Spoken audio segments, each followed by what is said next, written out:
Aaron has him sit in a cup Now on his record. desk. You're hitting something when you go forward like that, Jacob. Welcome to the Theater 13. All right, go for it. Welcome to the Theater 13 podcast with Doug, Aaron, and Jacob. We're doing Alien today for Halloween because I guess it's a horror movie. It 100% is a horror movie. I don't know what you're hung up on. I peed my pants a little bit. What? When I was watching this movie, I may have peed my pants. Okay, anyway. So, Alien, I think we can all agree is a classic. The capital C. Big time classic movie. Made in 1979. And I feel like it's riding the Star Wars wave. Because A New Hope came out in 77, right? Correct. Yeah, so I feel like 77 New Hope comes out, and then 79 it rides that wave, because the inside of this fucking ship looks just like Star Wars. They're like fucking identical.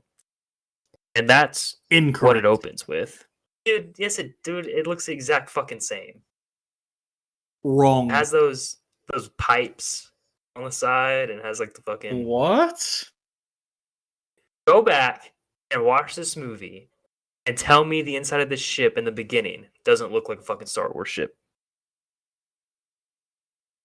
They look the fucking same. Anyway, let's jump into the movie. Without further ado, it opens with a title sequence that's long as fuck. It takes like 45 seconds just to get the title of the movie. And then it has this slow stroll through this entire ship. And it gives you a little snippet. It's like a computer loading screen. It says Nostromo is the ship. That's the ship name. It's carrying 7 crew members, and it's so it's carrying 20 million tons of minerals, returning to Earth from somewhere else. Obviously, it rolls through the ship. It's empty as fuck. Eventually, after rolling through the ship for about 45 fucking minutes, it comes to this these people in life pods, and these people get out, and it still feels empty as fuck. These people are all just naked in underwear, walking around. The first guy that opens... It's a pretty huge ship to tiny crew ratio. Yeah. Going on. True. It's a massive ship, and there's 7 people on it. I guess if you're carrying 20 million tons.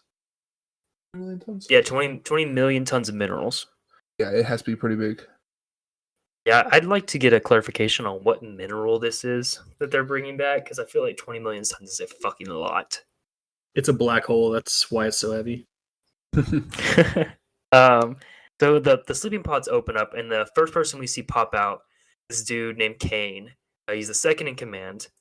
He is stretching and obviously has been asleep for a while. He looks like he's still fucking asleep. The next scene is everybody eating together, and you kind of get a rundown. There's only 7 people, so I guess we can go through them real fucking quick. The first person, I guess the main captain, his name is Dallas.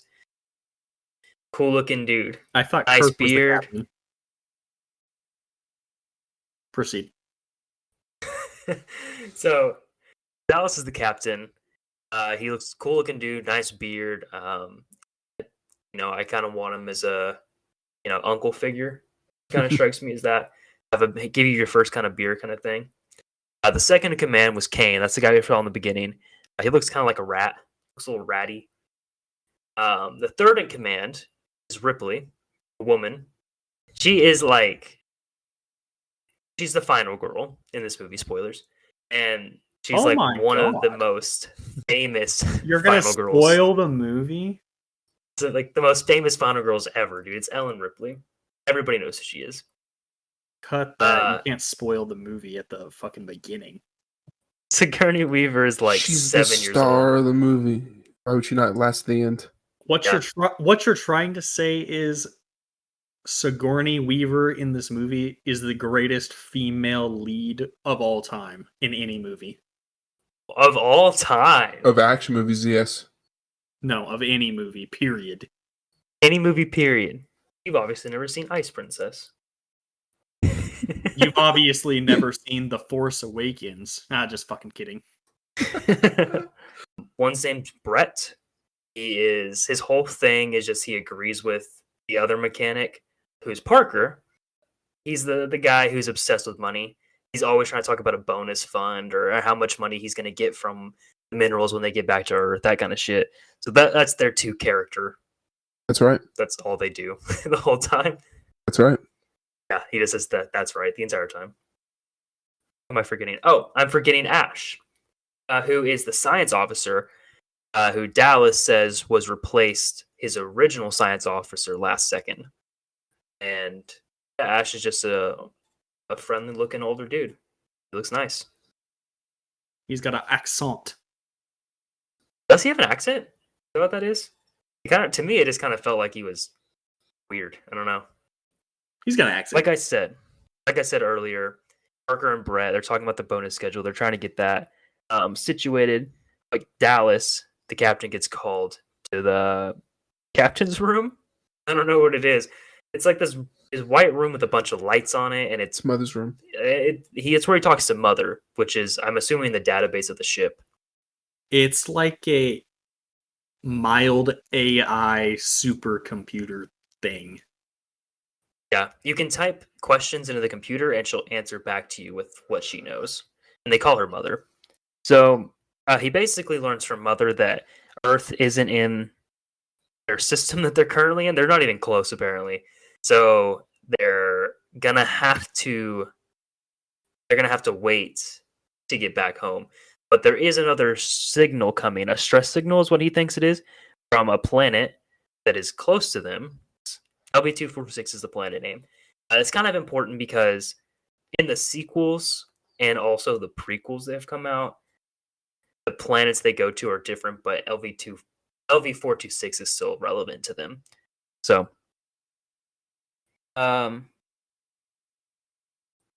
Dallas basically gets told that the transmission that they get from the planet below them is something they have to investigate. They're contractually obligated to investigate this signal coming. And Brett and Parker do not want to fucking go. They don't want anything to do with this shit. But then Ash is like, hey, if you don't, no money. Allegedly. That's right. So they basically are like, let's go ahead and investigate. So they get on a rover ship and they float down to the ship, to the surface. And it's a stormy one. It's storming out there. It looks like they dropped into a fucking hurricane. And they run diagnostics on it. Basically, they have to crash land because something happens with their engine and it forces them to land suddenly. But they're not on top of the signal yet. So they're going to have to go out to the signal and figure out what it is. So they run some tests on it. And basically, Ash gives them the rundown that it's habitable. It's possible. You can go out and not instantly die, which is a pretty high qualification if you're going to go walk around on a planet, personally. Yeah, true. Somebody tell whoever made Prometheus. Oh, yeah. Motherfuckers just go out there with no helmets on. Trash. I kind of like Prometheus. Oh, I don't- no. It complicates the storyline, and it doesn't explain a whole lot. I've read that it was because Fox got super involved with Prometheus and fucked everything up, but I kind of like it still. It's kind of good. No, you don't It's like better. it. Better than Alien 3 and Alien Resurrection, for damn sure. Facts. So, this whole thing, my notes I just have this whole thing feels like super epic scale. This whole movie just feels like massive for some reason. I don't know if it is being in space or the big ass ship, but like, it kind of feels like in the vein of Star Wars and Lord of the Rings and shit like that. Everything feels huge. Yeah, true. Yeah, like when they when you look at when they're on the surface and they like look out, you can see either huge ass fucking planets or like regular planets that are like really close in proximity for some reason. Yeah, they look like other planets or like moons, maybe. I don't know, but I know exactly what you're talking about. It makes the whole scene look not like everything looks crazy big and epic, and that's Yeah, kind of the atmosphere of this movie. it's kind of like the twin suns in Star Wars on Yeah, Tatooine. exactly.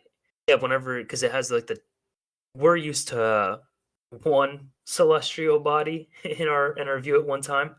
So when you double or triple up on ones that are bigger and smaller and shit, everything looks crazy. According to Neil Tyson, double suns is pretty common. I'm no Really? scientist. So they get off this ship because it's not too bad out there. And the three people that are going are Kane, Lambert, and Dallas. I don't really know why they send out the first and second in command. I feel like that's not standard operating procedure, if we're being completely honest. Three people, two of which are the top two commanders of this fucking ship, go out into this stormy ass planet, and the mechanics are still like trying to fix the ship, and they are complaining about how they want more money. Ripley's basically telling them to fuck off. It's a pretty cool scene. They can't hear each other's talking, so they're like, "Hey Ripley, how about some more money?" And she's like, "How about you go fuck yourself?" And they're like, "Okay, cool, great." I couldn't tell if they couldn't hear each other or if they were just being sarcastic or both. I don't know. No, I think they definitely couldn't hear each other. Lambert's saying that she can't see anything. They walk up on this big ass C-shaped ship. C-shaped ship. That's a fucking tongue twister. They walk up on this big ass crescent shaped ship. That's still a fucking tongue twister. And they decide they're just gonna go into the ship for some reason. I guess that's where the signal's coming from. And when they start walking in, the video feed's starting to get fucking distorted and all kinds of messed up, and Ash can't see him very much anymore. It's getting staticky. You know what video distortion looks like. Yeah. The inside of this ship looks nothing like their ship. It looks like a fucking skeleton. Yeah, it looks like ancient. Yeah, it doesn't look human, obviously. But Kane finds this this control room, and there's this big ass chair. And in the chair, in the middle of the room, there is this dude who is like fossilized to the chair. Is he a dude? It's like a It's an alien giant. of some sort. Yeah, I mean, you learn later. Those are the dudes from Prometheus. They're called space jockeys. I'm just what gonna this- pretend that movie doesn't exist. So proceed. They're called space jockeys, and basically some kind of alien life form. And they look at the body. They do this autopsy real quick on it. And Dallas is like, the ribs are bent outwards, like something came out of the middle of it, like it bursted from the chest of this creature. While this is happening, Mother deciphers this message enough to tell them that it's a warning signal, or at least Ripley's able to decipher enough of it to know that it's a warning signal and not like a help signal, an SOS. And Ripley's like, "Hey, let me suit up. I'm trying to get the fuck out of here. I'm gonna go get them." But Ash is like, "There's no reason to." Also, and then it cuts back. When it cuts back, they're lowering Kane into this hole in the floor that they found just with the fucking rope. And he says it's super humid in there. He says it's like the tropics, which I'm interpreting as humid because there's a bunch of fog, shit all over the floor. And it's this massive fucking cavern. It's huge. And Massive. they say something about if you disturb the like mist on top of the area, it like reacts weird or some shit. Yeah, he says there's some kind of layer of like mist that reacts whenever you touch it. And then he fucking falls straight in. Yeah, he does fall straight falls the in fuck like through. an asshole, and he sees eggs. And why the fuck? I'd be out, bro. I ain't trying would to too. fuck with no eggs sure. in some weird ass spaceship. They're But fucking alien eggs, bro. this thing Like, spreads its legs for him, opens right up, Mhm. and there's something inside. oh my god, it's so It pops slimy. out right on his helmet, and then the scene cuts. Cuts back to the ship, and it cuts to them telling Ripley and Ash to let them in, and Ripley's like, well, why do you need to be let in? And Dallas is like, there's something on Kane's face, like something is attached to this man. And Ripley's like, hey, you know the procedure, bro. I can't let you motherfuckers in. I don't know why you say you, the captain, and your co-captain out there at the same fucking time, but I can't let you motherfuckers in. I'm the captain now. I am the Eh. captain. Look at me. Look at me. I am the captain now. So Ash is like hanging out by the airlock door. Ripley keeps telling them no, they can't let them in, and Dallas is like, "Come on, bitch, let me in." It's an order, motherfucker. And she's like, "I don't give a fuck about your orders." But Ash then opens the door like a bitch, and they cut Kane's helmet off. And this is where you get your first sweet taste of a facehugger.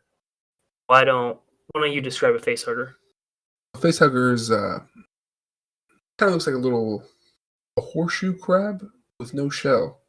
It's about 6 fingers or tentacles and a really long tail. Whenever it wraps around your face, the tail goes around your neck. So if you try to remove it, it just starts choking you to death. And it feeds like this tube down your esophagus, which they believe is feeding him oxygen so he doesn't die. Another thing about the facehuggers, I guess in all xenomorphs, is their blood is acid. So it's a good defense mechanism. So if you try to cut it off, it's just going to burn you to death. So GG. Yeah. They try to cut it off of... What's this turnip's name? Kane. Yeah, they try to cut it off of Kane, and it's acid blood. After they try to pull it off and it tightens around his throat, they try to cut it off, and the acid blood goes through like 3 or 4 layers of the ship. Yeah, Dallas runs out of that thing, and he's like, "It's gonna burn through the fucking hole." What are you gonna do about it? Yeah, they just start running down them. I guess they want to be closer to it whenever it does get to the hole. That way, they die instantly instead of the hole. It's just gonna create a vacuum, right? If it goes through the fucking bottom of the ship. Well, they're still on the planet, so it should be fine, right? Are they still on the planet? Yeah, they haven't taken off yet. Okay, so I mean, it probably wouldn't be ideal for wait. it to. No, they're still on there. Yeah. So they're still on the planet, so it's not like they're going to create a vacuum, but I can't imagine it's beneficial to take off from this planet with a hole in your ship to go into space. Yeah, not good. He's concerned, but they run down and it stops before it gets. It burns through a couple fucking layers. I think it's 2. 2 layers? Yeah. So a couple. Clarifying that my statement was correct. Yeah, 2. A couple. Looking at Aaron. This snake just moved. In there, moving around. Oh, shit, I see him. All right, so once they decide, probably can't cut it off. Ash wants to X-ray this motherfucker, so they slip him into this X-ray machine, and that's when they see the tube is going down his throat, feeding him oxygen. Allegedly, I'll trust it. How is this dude alive if he's not getting oxygen? I honestly thought it was just its penis. I thought Impregnated him. It kind of is a vagina. penis. Yep. It's like a vagina penis combo. Yeah. That's odd. So they basically say like if they try and remove it, it's gonna fucking kill him. But Dallas is like, hey, we got to get that motherfucker off ASAP. So they basically they walk off, and I believe Dallas is trying to get some R&R in. He's in like the captain's room, and he's listening to some nice piano music.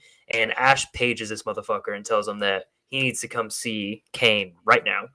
And so they go back in there, and the facehugger's just off. It just comes off of Kane. And he's setting up. He can't really remember anything at first. He's not awake yet. No. It's just gone. Yeah. So the facehugger's gone. They fucking sneak in there. As they're looking around, they have these little flashlight things. They're looking at corners, and it falls from the ceiling down onto Ripley. It's dead. Get that motherfucker off of me. Yeah, they're one pump chumps. Correct. After it is done doing its little thing, it dies. So they poke it a little bit. It's got a little residual reflexes in it, but it's definitely gone. It's a goner. So That's when this is what they fixed the Ripley has a rover. discussion with. I'm pretty sure that's when Ripley has the discussion with Ash and's like, "Hey, why'd you let them in, motherfucker?"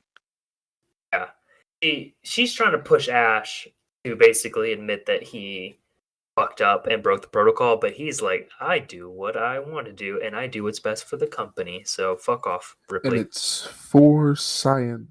Yeah, he says for science. Then Ripley goes to Dallas and has a conversation with him about how she doesn't trust him, and that's when you figure out that he was a last-second replacement for his typical science officer. A little sussy. Yeah, and that's pretty much right after that is when Kane wakes up. Yep. Yeah. Right after that, they take this mothership back up to the ship. They fix it up enough to get it up there, and then that's when Kane wakes up. He's looking a little off. He's looking a little off. Yeah. Right before this, there's 10 months till Earth. And Dallas tells everybody that he got like the location back, and they're gonna be there for 10 months. Kane wakes up, not looking good. Can they not go back into cryo sleep? I'm confused. Well, no, they're going to. Kane says, I'd like to have one more dinner before we go back to sleep. So they decide to have some food. They start eating.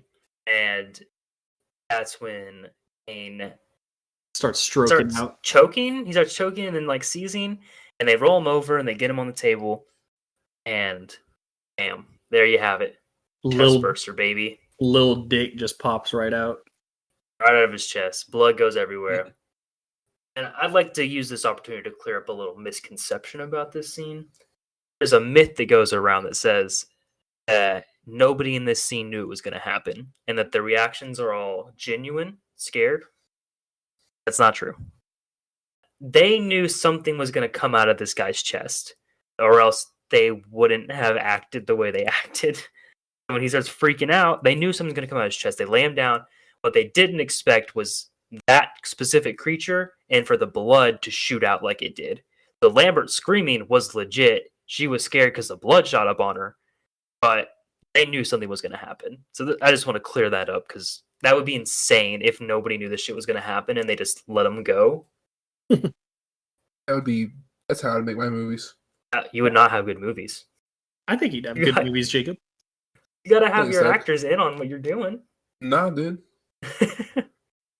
So I don't like the way the thing popped out and fucking ran across the room like a goddamn squirrel. He just came out of the chest and goes, "Rawr," and just fucking off. I don't like how he like stands straight up from. It freaks me out, dude. With those teeth, though. Yeah, it's got like fucking silver caps on it. It looks He's so a gangster. It darts the fuck away, and they're all freaking the fuck out. And they send Kane, make him a little Viking burial, shoot him off into space. Yeet. And basically, they start looking for the alien. He's got a little hunt down scene. Ash designs this tracking device that I don't really know how it fucking works, but you can set it up somewhere and it'll detect movement around it using like atmospheric pressure. I think he can only work whenever they like wave their hand in front of it. I think it just reads like electromagnetic fields. No, he definitely does something about atmospheric pressures. Okay. I think he said it detects the moisture in the air.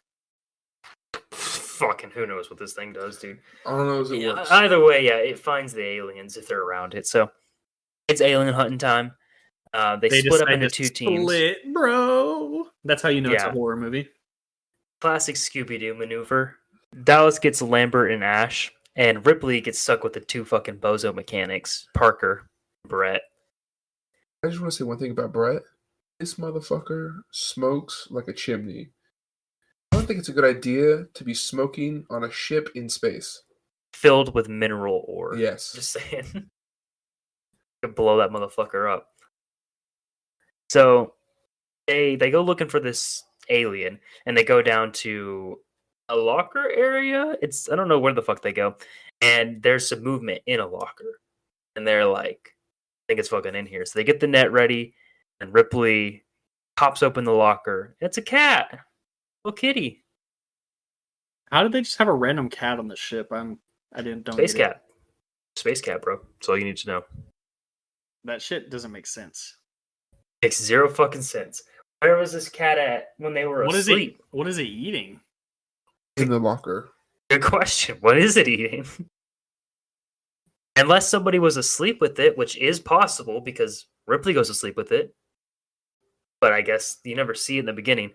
But this cat pops out. It's not the alien, and it runs away. And they're like, Brett lets it go. I'm like, Brett, you fucking moron. You can't just have this cat running around. What if we pick it up on the motion detector again? So they send Brett alone to go look for Jonesy, the cat. He finds Jonesy in this water area. I don't know what that water is, dude. It's just fucking dripping down on him. Oh, he's just licking it up. He's letting it hit him in the mouth. And this is when he realizes that for some reason the fucking alien is now 7 foot tall, 280. Yeah, they try to get this cat and it's hissing at him, and back behind him, you get your first look of a full-grown alien motherfucker. How does it grow so fast? I don't That's just really get it. That's just its species. That's how it is the whole thing. He finds some skin first on the ground. So I guess it molts, sheds in some way. But it grows up real fucking quick because this thing is now about the size of Dwayne The Rock Johnson. It's an absolute unit. It fucking grows faster than the characters from the worst movie of all time, Old. Yeah, that baby on Old should have taken notes. Yeah. So this alien, he spins around, gets face to face with the alien, and it gives him the old tongue punch, bro. Opens its mouth straight up, hits him with the tongue punch. It's got it's got like a little second mouth where its tongue would be. It just sucker punches you in the head. Yep, get you right through the skull, right through the cranium. And shit. It fucking grabs him after that. Dude, its arms are fucked up. Yeah, it like wraps his arms around him, and it's like some little T-Rex fucking it just climbs up the fucking shaft. Like weird pterodactyl hands. So basically after that, they tell Dallas that it took him up into an air duct. And so that's when they figure out that it's using the air ducts to get around the ship. How they came to that conclusion so quickly, I don't know. They just do. I guess because it went to an air duct one time, and they were like, yep, that means it has to be in the air ducts. But they're not wrong. So their plan is to basically take it through the air ducts, shut the air ducts down as they go, and force it into the airlock, where they will then blast it off into space. Actually, a pretty good fucking plan. Yeah. If it went according, which, spoilers, it doesn't. Except they were all split. Yeah. They decide to use a flamethrower because they deduce that everything alive is scared of fire. Fair enough. And Dallas, again, the captain of this ship, decides, I'm going to be the one to go into the air ducts. The captain, this is the second time that Dallas, the captain of this ship, has put himself in a life and death situation for funsies. That's what real leaders do. I respect it. I mean, I guess I respect it, but damn, dude. You're the captain. Is the real hero. So, I am the captain now. Dallas goes up into the air ducts with the fucking flamethrower, and Lambert's watching on the little motion-activated screen, trying to see if they can figure out what this alien is. Ripley leading him through. He gets to certain parts. She closes up the things behind him. Well, he gets to one part, and Lambert starts getting a little ping on her system. And it's going straight down the air ducts toward Dallas. He starts climbing up and down this fucking ladder. He's setting the fucking flamethrower up and shit. And I'm like, okay. They're just going to tell him where this alien is. He'll flip around, no problemo. And he'll gun it down, flamethrower style. No. Nope. They lose it on the fucking motion signal. So he, instead of staying still, So this is a motion activating tracking system. If they lose it, that means it's no longer moving. But instead of Dallas just staying still and seeing if they can find it on the motion again, he decides he's going to go moving around. He starts climbing on this ladder. He's looking around, and just in the very, very back, you can see something behind him. This is like one of my favorite parts of this entire movie. That alien behind him, as he like turns around, chef's kiss. It's beautiful, beautiful. You can just make him out by the fire. And yep, Lambert's screaming at him. It's right fucking by him, and he tries to turn around and flamethrower it, but too late. It's too late. He didn't put in much effort. Our captain. I'd be Dallas. holding down the fucking trigger. Our Captain Dallas. May he rest in peace. He gets bear hugged by this alien, and you never see him again. I do like the full action stance that the xenomorph's in. Whenever he turns around, he just goes, "I got you." Yeah. It's clearly a person in a suit, but I think it's better that way than shitty 1979 CGI. Alien looks good, man. For 79, it looks pretty fucking good. Yeah. So basically, he's dead now. Kane's fucking dead. That means Ripley's in charge. She's the captain now. And Ripley wants Ash to fucking do something. He's like, Ash, you're the one who let these people in. Like, you put the fucking facehugger on. Like, you need to fucking fix this. But Ash is fucking useless. yeah, he's fucking useless. Lambert's like, can we just go on the shuttle and get the fuck out of here? Ripley's like, no, we're going to follow Dallas's plan. It's a good plan, which it is a good plan. He's got to execute correctly. And we're going to blow this fucking alien off into the airlock. Good, easy peasy. So Ripley, being now in control, she accesses mother. And she asks the right questions, unlike Dallas. And she gets a message about Special Order 937. 937 is for science officer eyes only, meaning only Ash can view this. So then she asks what Special Order 937 is. And basically, 937 is they were sent out. This ship is supposed to go collect whatever is in this ship that's stuck on this planet and bring it back to Earth. And the kicker is crew expendable. Meaning, Weyland-Yutani, who is the company that owns this ship, does not give a fuck how they get it back. It just needs to get back to Earth. So that sets Ripley off. And she confronts Ash, because Ash is suddenly inside of Mother with her. Fucking teleports into that room with her. Whoa. Whoa. Oh, shit. Ash and Ripley were inside Mother? Holy fuck. That's a little bit crazy, bro. But they get into a fight, and Ash just starts beating the fuck out of Ripley, and then he throws her up onto this bed, and Dude, the way he tries to kill her is nuts. He gets this fucking Playboy magazine, rolls that shit up into a cylinder, and just shoves it in her fucking mouth, dude. Yeah, so at that point, the rest of the crew gets back, and they're like, hey, what are you doing, what the Ash? fuck, Ash? Ash is just... And Ash is a little bit of a problem. They can't get him off. He's got fucking Super Saiyan strength. And eventually, they hit him in the head with a fucking fire extinguisher? What is that? Yeah, I think it's a fire extinguisher. Before that, Parker was trying to pull him off of Ripley. And Ash just goes to fucking pull his heart out of his chest. Like a fucking karate sensei. Yeah, he's like, I'm gonna rip your shirt off, motherfucker.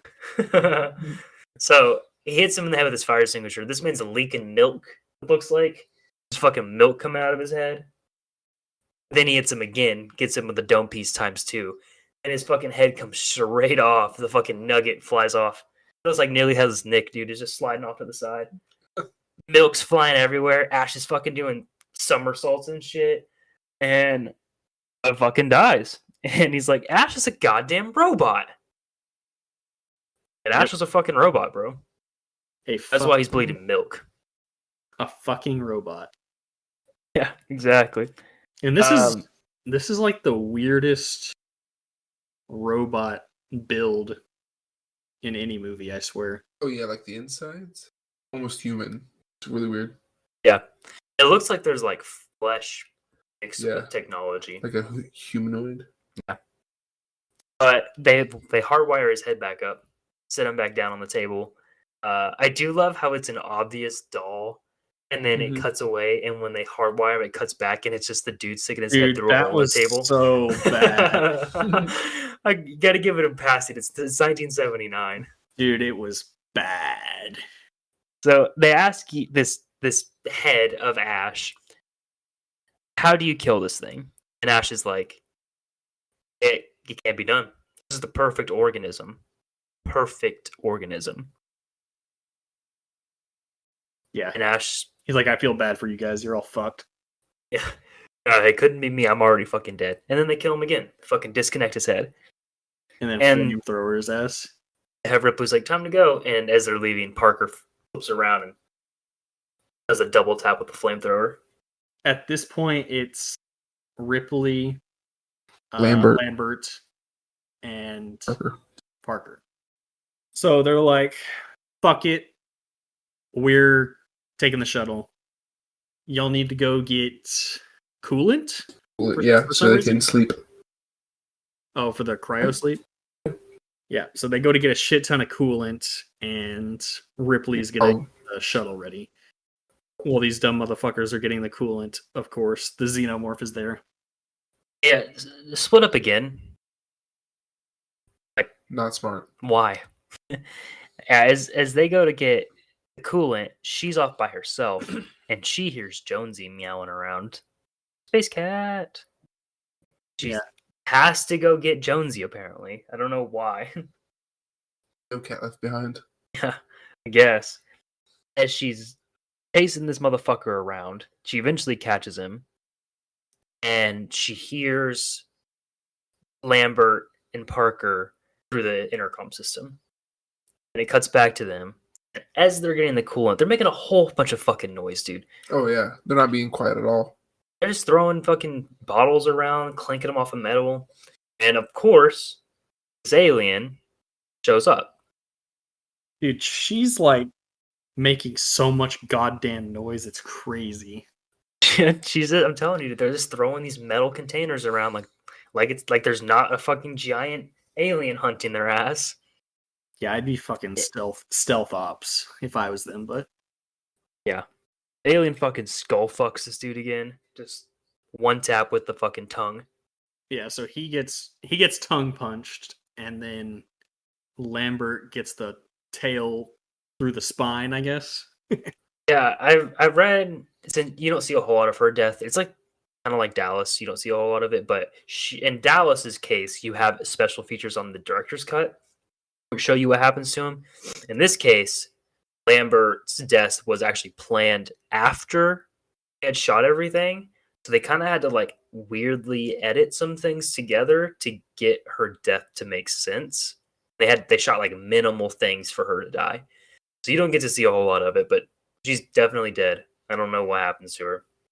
Dead as hey, she she could come back like Palpatine. She's not for sure dead. Alien 6. Alien 6 Lambert's back, half alien. They already did that shit with Alien Resurrection. Never mind. Palpatine trash ass movie. Palpatine blew up twice, and Lambert only blew up once. So she's probably still. She was on the ship. Yeah, I did forget that Ripley fucking nukes this ship, but we'll get there. So Ripley hears this happening and knows that they're dead. So she sees this. She goes and checks, and yep, they're fucking dead as fuck. And as she decides she's gonna run back to the shuttle and arm this self-destruct, she arms the self-destruct. She's got 10 minutes left to get off this fucking thing. And after 5 minutes, you can't disarm it again. So she arms this shit and goes to run. And as she's running back to the shuttle, aliens in her way. Yes, it's 10 minutes to explosion, 5 minutes to cancel it. And I'm sure they say in the director commentary or in books or some bullshit, but their like ship engine has to be like a fusion reactor or something. Yeah. So I'm guessing the ship self-destruct is like a Chernobyl type thing. As she meets this alien in the hallway, just drops this cat in its little container and books it out of there. The alien wants some cat meat, bro. He's eyeing this cat through the glass. She tries to cancel this self-destruct because she can't get to the shuttle, but as she's doing it, right as she goes to do it, the 5 minutes is up. Can't cancel it anymore. This is it. So this shit's gonna self-destruct. So she's like, I have to get the fuck off of here no matter what. So she starts running around. Flashing lights warning here. If anybody's epileptic, this shit is like a goddamn strobe for the next 5 minutes. I'm just going blind. Yeah, I think one of the big reasons they do it is so that you can't, like, the alien doesn't look bad, but you know what I'm saying. Yeah, I mean, like, it's they a don't guy want in you a to just- suit. Yeah, they don't want you to look at how bad it looks, so that the flashing like covers that up, and it makes it more hectic. Yeah. She does find the cat again in his little cat carrier. He's good. Alien didn't eat him for some reason. And as she gets to the shuttle, I don't know if you guys noticed, she's just dropping this fucking cat. Like, she has the cat carrier and she just throws it into the fucking shuttle. He'll be fine. That's a scrambled egg in there, dude. He's dead. Just literally tosses this cat. As she gets in the shuttle, she just aids a few buttons, pilots this bitch out. She's good to go. As she's flying away, safety first. As she's flying away, the self-destruct hits, and it's a goddamn nuke. The biggest explosion I've ever seen. It's bigger than the Death Star. Oh, for sure. It's fucking massive. And it shakes her ship a bit, but she turns out okay. Yeah. So I wonder what the mineral was. If that was explosive too. Oh yeah, we got like some fucking. It was a light show, dude. It was like purple, pink, blue. Yeah, it was nice. Phosphorus. Is that the one that turns green? Is phosphorus explosive? I don't fucking know. Yes, phosphorus is very explosive. I'm just making science, bitch. Science, bitch. Where's my money, bitch? After she gets away from this giant fucking explosion, she puts Jonesy asleep in the little cryo chamber. Nice. Rip is getting undressed here. I forgot that this scene was in there, and it kind of fucking shocked me. She gets in like underwear and a tank top. Her underwear are like literally too small. She has like a little plumber's crack coming out the top. Yeah. Yeah, it's a little bit weird. Yeah, she as she is getting undressed to get into this shuttle, she is kind of like fucking around on the control panel, and she looks up right in the fucking control panel. An alien taking a little alien nap. I fucking think. I don't know what he's doing. Neither do I. He's just sitting. He like sticks his fucking little rat claw out there. Tries to grab some titty. She backs up. She puts herself in a little spacesuit, grabs a harpoon gun, basically enacts this plan that they had from the beginning, and she opens the airlock of the ship. And the alien goes to fly out, and he catches himself on the doorway, and she's got to give him a little extra oomph. So she shoots him with the harpoon gun. That's one strong motherfucker. Oh, I know. Yeah, he catches himself in a goddamn space vacuum, bro. But then the harpoon gun puts it over the top. Yeah, that little dart hits him in the chest, and he flies the fuck out of it. But since it was a harpoon gun, it has a string, has a rope that holds him to the ship. When he flies out into space, the doors close. He's still attached to this fucking ship, and he climbs up into the engine bay.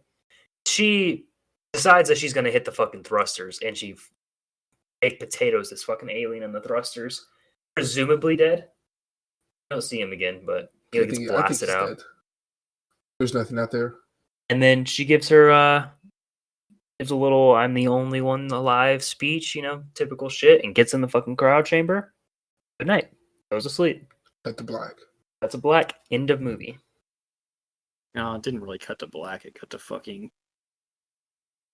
5,000 credits in space. Cut to black. Needle drop. I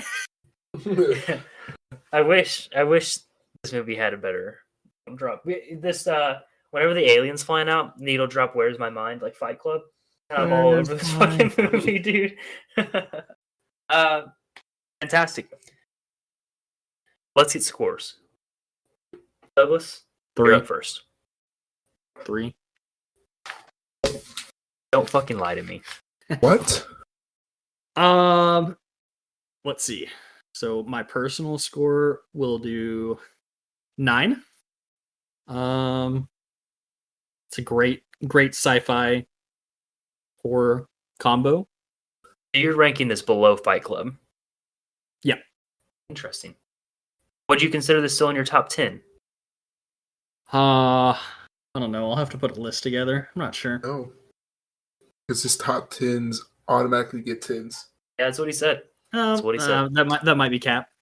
That's on the record. I changed my mind. I think he said he can give his top 10 10s. That's exactly what he said. It's like something like that. Yeah, it's. I mean, I don't really have a problem with anything in the movie. I just don't like it as much as Fight Club, so I just got to put it a little bit below. I guess I'll give it a 9.5 actually. Okay. For whatever the fuck the other score is that I still don't understand how well the movie was made. Yeah, because you can like a movie but understand that it's not a great made movie. You know what I'm saying? Like The Room. Like The Room. Like, I like Scooby-Doo, the live action, but I understand that's not a goddamn masterpiece. That makes sense. Yeah, I guess we'll go with I'm thinking. I can see that. I'm trying to think if anything's wrong with it. I guess it's a 10. Got a 9.5 and a 10? Yeah. Very nice. Jacob, what about you? So for my personal score, I'm going to have to give this a 9.5. It's not yet a 10. Seen better, but it's a good fucking movie. Interesting. Yeah. For my how good it was made, I'm going to have to give it a 9.5 as well. I wish we would have had more scenes with the xenomorph. And also told us what it was doing on like the small ship when it was napping on the control panel. Like, why was it there? Yeah, I Why haven't. was it so like slow and shit? Yeah, in my notes, I literally put why is the alien just laying there? Yeah. Because that's all it is. He's just sitting there. Like he reaches for her and then he just goes back to napping. And maybe he's just napping. I don't know. He's waiting to go to Bitches Earth. be tired, bro. He just chased around motherfuckers on a ship for like an hour and a half. Yeah, true. So, for my score, I'm also going to go with a 9.5 for opinion score. I do love Fight Club. I just think this movie is a tick better. Just because it happens to be my favorite genre. I love horror movies. I love being scared. So, it's easily one of my favorites. The atmosphere of this entire movie is amazing. I don't know how they created such an outstanding mood, and it just stays the same the entire time. This movie knows what it is, and it fucking goes for it. It's awesome. Was this anybody's first time to watch it, or no? Everybody's seen this before, right? Yeah. Yeah, I think everybody has. Yeah, I think if this is the first time watching this, like, you know, the robot plot twist was crazy, but I've just seen it so many times that it's like, it's not hitting like that. You know what I'm saying? Well, Yeah, true. The robot plot twist and also like the Ripley alien shuttle thing. Like, I obviously knew that her getting on the shuttle wasn't the end of the movie. You know what I'm saying? Yeah. But either way, fucking fantastic. I would like if it had a tiny bit better effects, but then I think it's 1979, so I'll give it a pass. It's pretty fucking good. For movie making score, I'll give it a 10. It's fucking iconic. This whole thing is an iconic classic, dude. Like, capital C classic. This fucking movie is preserved in the goddamn Library of Congress. That's how much of a classic it is. So yeah, right next to I National Treasure, and don't know what else. I know Shrek is in the National What Congress. the fuck? I know that the right Dark next to Knight is in Shrek, there. National Treasure. But I mean, like those are such. All those movies are such cultural things. This movie's right up there with them. So, I'm not serious about National Treasure, by the way. the only thing I wish this movie had that it doesn't have is a fucking good score. It has a good score. I just wish it had a fucking like iconic song. You know, you got like this other horror movies, like The Shining, has an amazing fucking score. The Exorcist, Tubular Bells is fucking fantastic. This movie doesn't have musical thing going on for it. I love scores, so I wish I could add that to my score list, but it's lacking that. It's lacking, some visual effects. Other than that, perfect movie. Ellen Ripley gotta be the greatest. Like I said earlier, she has to be the greatest action movie, sci-fi movie woman of all time. And she just solidifies herself as that in the second movie. They fucking ruin her in Resurrection. Fuck that movie. But other than that, It's either I don't her. know, it It's put either me her on or my Carrie mic. Fisher. yeah, Carrie Fisher's great, but she's not the lead of any of her movies. Yeah, that's true. So Sigourney carries this fucking franchise for a couple movies. So And I'll give the also, edge to her. also about the score, I personally don't really mind it because it's kind of like. But I think that's gonna wrap this one up. Yeah, I think so too. Next week we have. Am I still Next picking week next is week? going to be next week will be our Halloween episode. This is going to be the episode that comes out a week before Halloween. The episode after that is either going to come out on Halloween. I haven't decided if it's not going to, it's going to be the day after. So we're trying to keep up this horror movie theme. I don't know which one of you has it. Is the Halloween episode the top 5, or is that separate? No, yeah, the ranker. There's going to be a special feature episode where we're going to rank some horror movies that will come out Halloween as well. But Halloween's on a Sunday, so I'm going to try and get that the where we would have a release on Monday. I'm going to try and get that edited and get it out by Sunday as well. We'll see how that goes. If you listen to this in the future, so maybe it did. So Jacob, are we still switching, or you want to pick a horror movie? I was going to pick Halloween, actually. All right, we're watching Halloween next week. In honor of Halloween. Awesome. I will also be having a special ranker video come out that day as well. We're gonna do a little discussion, rank some horror movies and what we think they should be, and also what the critics thought they should be. And we'll just have a little fun discussion with that. That should be coming out Halloween night. I'm gonna try and edit this Halloween, the movie podcast, to get it out also on Halloween. So yeah, great. Halloween next week. Look for that to come out. All right, let's wrap it up. Everybody say bye. See you guys. Bye. Say bye, Douglas. Bye. Say bye, Douglas. Bye.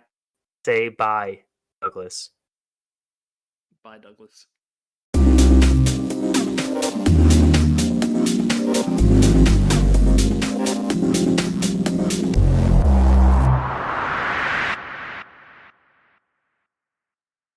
Theater 13 Pod is a Quantum 13 production.